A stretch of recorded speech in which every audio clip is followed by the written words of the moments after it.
Yo, what is going on, everyone? My name is Nick, or the Notorious Fantasy, and in today's video, we're going to be talking about early round draft strategy for fantasy football in 2021. Inside today's video, I'm going to be talking about success rate at the running back and wide receiver position throughout the draft, and explain to you guys why I really believe that drafting 2 out of 3 running backs at the beginning of your draft is the best early round draft strategy. Now, obviously, that is not a set in stone draft strategy because things may not go your way, and maybe the running backs that fall to you at your draft spot that you just do not like, because then I advise you to go wide receiver, go tight end, or just do not draft a running back at that spot because the value is not there. The most important strategy in fantasy football is value-based drafting, but this video will show off why it is very important to draft running backs early on in your 2021 fantasy football drafts, and then after we learn about that, we're going to be doing a mock draft using that knowledge. So before we get on into the video, I'd like to ask, if you are new to my YouTube channel and you do end up enjoying today's video, to please make sure that you hit that subscribe button down below. Not only is it free, I put out content every single day to help you guys win your 2021 fantasy football championship, and while you're down there, whether you are new to the channel or not, please make sure to hit that like button down below to help boost this video up the algorithm so that more beautiful people like yourself can see today's video. I'd also like to let you guys know that I write articles every single day on awesemo.com, so make sure you check out the link in the description or the link in the pinned comment to my Awesemo articles on there. If you want to help me out, please make sure that you check those out. So without further ado, let's get on into it. The first thing we're going to be talking about is that chart of success rate early on in the drafts, and then it talks also about, as you get deeper on into the draft, the success rate of drafting a running back and a wide receiver in those rounds. I found this graphic on Nick from Fantasy Football Advice on YouTube. He did a video about early round draft strategy, so make sure that you check that out as well. It will be linked in the description. That is where I found this graphic. I'm not over here trying to steal his fucking graphic. This is MLA cited, MLA sourced. So you can go ahead and check that out as well. So let's go ahead and get on into explaining this draft graphic. So success rate by round. What classifies as being a successful pick for the success rate percentage is finishing as a top 30 running back or wide receiver. So at the beginning of the draft, running backs and wide receivers are at a 75% success rate. So drafting whether it's a running back or a wide receiver in the first 2 rounds, you have a very, very safe pick. Then in the 3rd and 4th round is when we start to see a distinction between the running back and the wide receiver position. For wide receivers, in the 3rd and 4th round of your drafts, there's a 75% success rate when you draft a wide receiver in the 3rd or the 4th round, which is exactly the same as the wide receiver hit rate in the first 2 rounds. Whereas at the running back position in the 3rd and 4th round, it drops 15% to a 60% rate. And then as you get deeper onto the draft, running backs and wide receivers in the 5th, 6th, and 7th round are a 50% hit rate, and then running backs and wide receivers round 8 through 12 is a 20% hit rate. So what this graphic tells you is that the wide receivers early on in the draft are ultra safe. Even once you get until the 3rd and the 4th round, they are still the exact same success rate as they would be if you drafted them in the 1st or 2nd round. But what the graphic also tells you is that running backs fall off relatively early. After the first 2 rounds of the draft, the success rate drops 15% at the running back position. So there's a much higher chance that your pick ends up being a bust if you draft a running back in the 3rd or 4th round, which further solidifies the argument that I was talking about early on in the video right off the rip, was that if you draft 2 out of 3 of your first 3 picks as the running back position, there is a significantly less chance that it ends up being a bust. Say you wait until the 5th, the 6th, or the 7th round to draft that running back, there is a 50% chance that that pick is going to be a bust. You just flip a coin. On one side, it's going to be a completely fine pick. On the other side, that pick was worthless for your team. So I think this graphic goes to show you that the argument I try to make in a lot of these mock draft videos, that you need to attack the running back position early if your draft falls that way, is actually a true statement backed up by some numbers. Another important thing to note about drafting early on in your fantasy drafts in the early rounds is not to be reaching at the average draft position. Do not reach down a round just to select a player, because there's a pretty solid chance that they would come back to you inside of the next round. Later on in fantasy drafts, I'm all for going to go get your guy, reaching down and taking a guy maybe a round ahead of his average draft position. But early on in the fantasy football drafts, reaching is one of the biggest mistakes you can make. Another thing to note is how important it is to mitigate risk. Early on in fantasy drafts is when I am trying to be as safe as possible. I'm trying to wrap 4 condoms onto the dick of my fantasy football team. I am trying to keep it as safe as possible.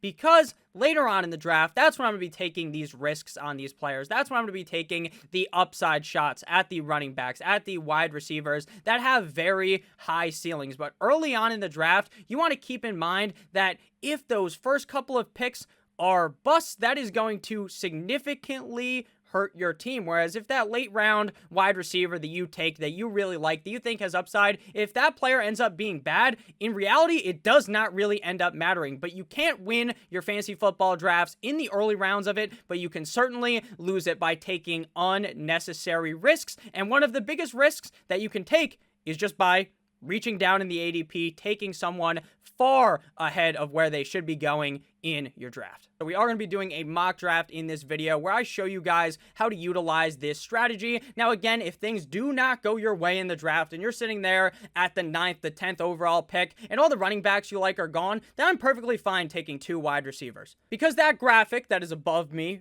to my left also shows you that drafting a wide receiver in the first 2 rounds is ultra safe. The thing the graphic does not show you is the quarterback and tight end hit rate. If you draft a quarterback or a tight end inside the first 5-6 rounds of your draft, the odds that those guys are going to end up busting is very low, especially if you're talking about a top 5 quarterback or one of those top 3 tight ends. The odds that they end up being a bust pick is very, very low. So that's why a lot of people do this running back zero kind of strategy where they hammer in on the wide receivers early, the quarterback, the tight end early, because it is a very, very safe strategy. But another safe strategy is by hammering out those running backs early according to the numbers. So we're going to go ahead and do a mock draft doing this strategy from a 12-team league from the 6th overall spot. Roster positions: 1 quarterback, 2 running backs, 2 wide receivers, a tight end, flex, kicker, defense, and 6 bench spots. We are going to be only doing the first 4 rounds of the draft inside this video because that is what I believe to be the early rounds of your fantasy football draft. So let's get on into it, and we're going to start the draft. We're drafting up against composite average draft position from a bunch of different websites to try to give us the most accurate look into what a fantasy football draft could look like from the 6th overall spot. So clicking onto the draft board, we're going to see Christian McCaffrey followed by Dalvin Cook, Derrick Henry, Alvin Kamara, and Ezekiel Elliott. The first round is going to be heavily dominated by the running back position every single time because the graphic shows us that if you draft a running back in the 1st or 2nd round, there's a significantly higher chance that they will actually end up panning out versus waiting until the 3rd or the 4th round, and then obviously continues to drop off as you get deeper on into the draft. So that is why you see so many running backs go in the 1st round, and that is why sometimes there's only 2 non-running backs getting drafted inside of the 1st round. A lot of the time, there may be up to 4 non-running backs, meaning maybe a Travis Kelce comes off the board, Devontae Adams, Tyreek Hill, and Stephon Diggs. I put it from anywhere between 2 and 4 non-running backs inside of the 1st round. So we are up on the board here. The technical big 5 at the running back position are off the board at this point. Christian McCaffrey goes number 1 basically every time, followed by Dalvin Cook, and then the door is basically wide open for whatever you really want to fucking do at that spot. You could go Derrick Henry, you could go Alvin Kamara, you could go Ezekiel Elliott. If you're feeling a little bit dangerous, you can go with Saquon Barkley, who was recently took off of the physically unable to participate list, so maybe that's how you're feeling. But we are at the number 6 overall spot right now, and to me, the 6th best running back in fantasy football, maybe even the 5th best running back in fantasy football, is Aaron Jones, running back of the Green Bay Packers. Now, there is obviously another scenario where, say you're not very confident in Austin Eckler, say you're not very confident in Saquon Barkley or Aaron Jones or Jonathan Taylor, then you can easily go wide receiver at this spot. But I personally believe that what the hit rate is telling us and what I believe in Aaron Jones is that he could easily be a top 5 running back in fantasy football. So I'm going to be taking him at this slot to maximize the chance that our pick is not a bust with our 1st overall running back off the board. So we're going to go ahead and select Aaron Jones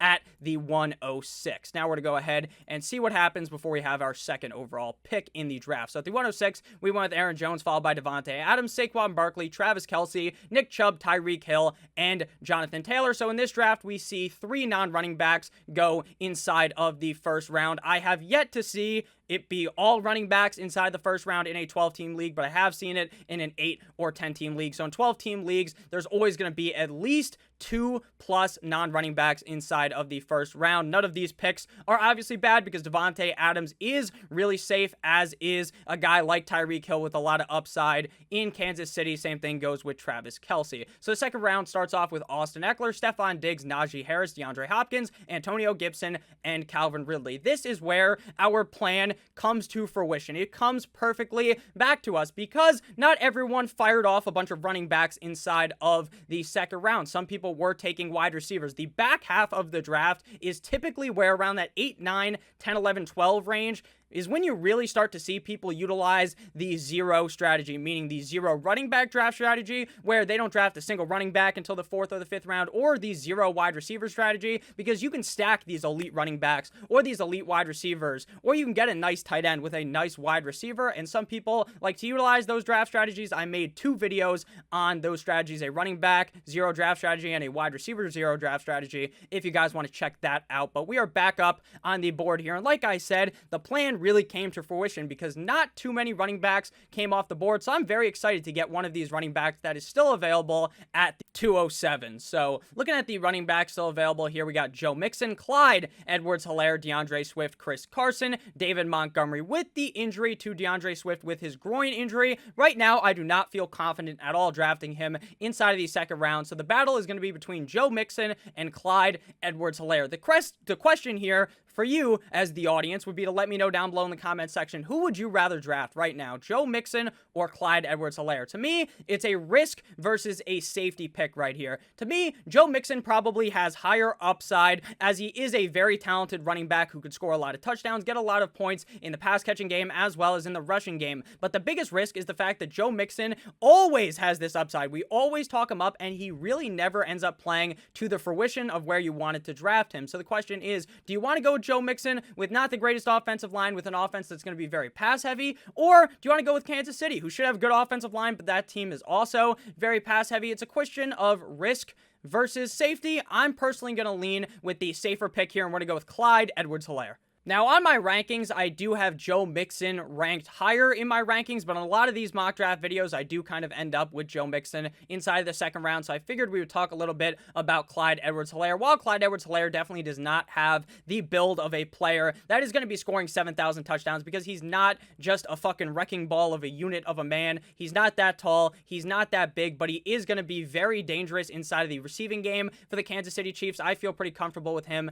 and drafting him inside of the second round. A lot of people are against Clyde Edwards-Hilaire as well as Joe Mixon. Those are two of the more polarizing players in fantasy football, because both of those guys really burned you if you drafted them last season. Clyde Edwards-Hilaire had sky-high expectations in his rookie year, and he didn't live up to that. But I believe in 2021, he will have that bounce-back year. So we're going to go ahead and select Clyde Edwards-Hilaire at the 207. So everyone with Clyde Edwards-Hilaire, DK Metcalf came out the board, followed by Patrick Mahomes, Joe Mixon, Darren Waller, Justin Jefferson, A.J. Brown, Keenan Allen, George Kittle, DeAndre Swift, and David Montgomery. Seeing Patrick Mahomes come off the board inside of the second round is surprising, but it's also not surprising at all, because in your drafts, you could easily see Patrick Mahomes coming off the board in the first round as maybe even the number 1 overall pick, because a lot of people who are newer to fantasy football, they're watching the NFL. You want to know who the most important player on the field is? It is the quarterback. But in fantasy football, the way that the points are divvied out, the quarterback is nowhere near the most important position in fantasy football, which is why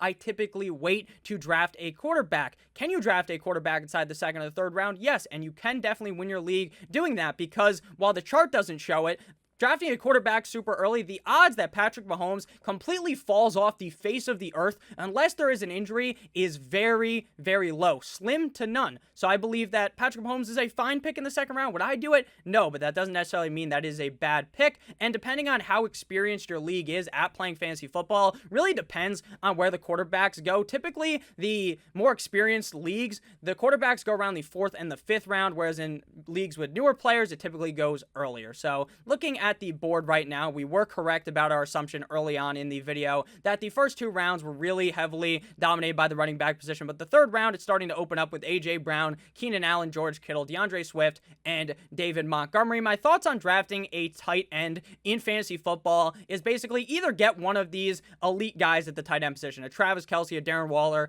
a George Kittle, a Kyle Pitts, a TJ Hawkinson, a Mark Andrews. Get one of those elite guys, or just completely wait. To me, I'm not looking to get one of those middle round wide receivers, or middle round tight ends, I should say, where we are sitting right now with those big 3 tight ends off the board going around my range. There's no way I'm looking to get a tight end inside of the 3rd round. So we're going to have to debate between running back and wide receiver at this spot. Looking at the board, Allen Robinson, Terry McLaurin, CeeDee Lamb, Robert Woods, Amari Cooper, and Chris Godwin all on the board. My favorite tight end, or one of my favorite tight ends in fantasy football, TJ Hawkinson, still available. But again, the 3rd round price tag for TJ Hawkinson to me is a little too high. So we are going to lean wide receiver with this pick. And we're going to go with Allen Robinson, wide receiver of the Chicago Bears. Allen Robinson to me is one of the safest 3rd round wide receivers in fantasy football. Allen Robinson continues to kind of not get the hype that he really deserves, because Allen Robinson's whole career, he's been balling out with guys like Blake Bortles, with Kissin Titties Mitchell Trubisky, with 9-inch Nick Foles throwing him the ball. Imagine how much better he is going to get when Justin Fields takes over. Just imagine that step up he's going to make. He was one of the better wide receivers in fantasy with this garbage-ass quarterback play. Once Fields takes over, things are going to look so much better for Allen Robinson. I'm still comfortable with him with Andy Dalton, but I think things are going to get even better with Justin Fields under center, and I believe he eventually takes over at some point in this season. Will it be instantly? I highly doubt it. Maybe 4, 5, 6 weeks into the season, Justin Fields takes over, and they are going to be very excited that they gave him the keys to this offense. So looking at the draft board, we are now into the 4th round, which will be our final pick of this draft. I do mock drafts on my channel all the time, so if you want to see the whole draft, make sure you check out my channel in just obviously down below. Make sure you hit that subscribe button, turn the notification bell on so you can get all of the videos. I would really appreciate it, and I think you're going to enjoy as well, because if you like this video, you should like everything else I put out every single day. So after Allen Robinson, we see Terry McLaurin, followed by Josh Allen, J.K. Dobbins, CeeDee Lamb, Miles Sanders, Mike Evans, Robert Woods, Chris Carson, Julio Jones, Josh Jacobs, Amari Cooper, and T.J. Hawkinson. Now we are back up on the board here, and if Hawkinson was available, if I'm being honest with you, I probably would have leaned to draft T.J. Hawkinson. While some don't have him listed as their tight end number 4, to me, that is exactly where he slots in, and I wouldn't even be surprised if he finished inside of the top 3. T.J. Hawkinson is on a team that is pretty fucking bad, right? The Lions aren't the greatest, the defense isn't the greatest, but the fact is that the wide receiver core there, who is the true wide receiver 1 there? Who knows? Who knows? Because you want to know who the guy getting the most targets is going to be? It's TJ Hawkinson. I compare TJ Hawkinson to Darren Waller. How I feel as though Darren Waller is the number 1 target in Las Vegas for the Raiders, I believe TJ Hawkinson is the number 1 target in Detroit for the Lions. So I like TJ Hawkinson a lot. So we're back up on the board here, and the question is, do we want to go running back, or do we want to go wide receiver? So if we go ahead and pull up this chart yet again, you will see after the 4th round, there is a fall off of 10% at the running back position for hit rate. Same thing goes with wide receiver. Now, while I completely believe in the chart, I feel as though I have a much better idea of which wide receivers should be hitting inside of the 5th round compared to the running backs, because after Darrell Henderson, Myles Gaskin, Mike Davis, and Kareem Hunt, to me, the draft starts to become a shit show. So we're going to go ahead and snag yet another running back at this spot, and then after this, we would go on a spree of just drafting wide receivers aggressively after this, but obviously this is just the first 4 rounds of the draft, so we're going to go ahead here and select the best running back available in my mind. That is Darrell Henderson, running back of the Los Angeles Rams. Now, I know there is definitely a chance that the Rams end up bringing in a new running back. They bring in a Todd Gurley, a Le'Veon Bell, a Frank Gore, someone that's going to spell touches away from Darrell Henderson. And if that happens, then I'm not drafting Darrell Henderson in the 4th round. But based upon what we know right now, and based upon the fact that the Cam Akers injury was not super recent at this point, and they still have yet to bring anyone in, but makes me really believe that Darrell Henderson has been given the keys in this offense and is going to have a lot of success. Cam Akers was a 1st round running back, not because necessarily he was the workhorse on the Rams, which is good obviously, but because of his talent. But I believe that being the workhorse running back on the Rams gives you a very big edge, especially with Matthew Stafford under center, with Sean McVay calling the plays, and with an offense that I believe is going to be very strong, with a great defense, which means they're going to be able to run the ball a lot later on in the game. I am very confident in Darrell Henderson being my 407 pick. I can easily see him finishing inside of the top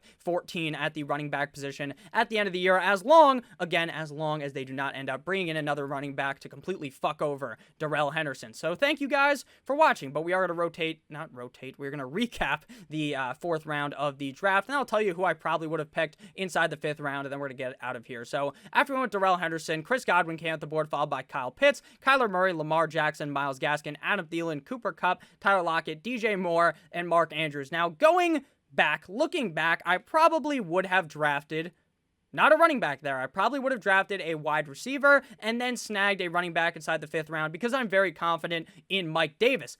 But you're not going to necessarily be able to rub the crystal ball and see the future like you're that so Raven every single time you're doing your draft. So I believe we did make the right decision, but if I could go back and things played out the same way, I would have waited on the running back position and drafted maybe a guy like Cooper Kupp, a guy like Adam Thielen, a guy like Deontay Johnson inside of the 4th round. But I'm very excited with the team we have through the first 4 rounds: Aaron Jones, Clyde Edwards-Hilaire, Allen Robinson, and Darrell Henderson. So let me know down below if you have any questions about this chart. I'll put it back up on the screen again. Shout out to Nick from Fantasy Football Advice who created this chart. Make sure that you check out his video as well. I would really appreciate that. And I would also appreciate if you guys hit that subscribe button down below if you did end up enjoying today's video. I love you guys so much. Thank you for all of the constant support that we've been seeing recently. We've been getting near 100 subscribers every single day. So thank you to everyone who has been joining on recently. And thank you to everyone who's been watching for a while. I appreciate both of the sides of that. I really appreciate it. I love you guys all so much. Make sure you have a great rest of your guys' day, and I'll see you beautiful bastards tomorrow morning with another banger of a video. As always, guys, stay safe. Good boy!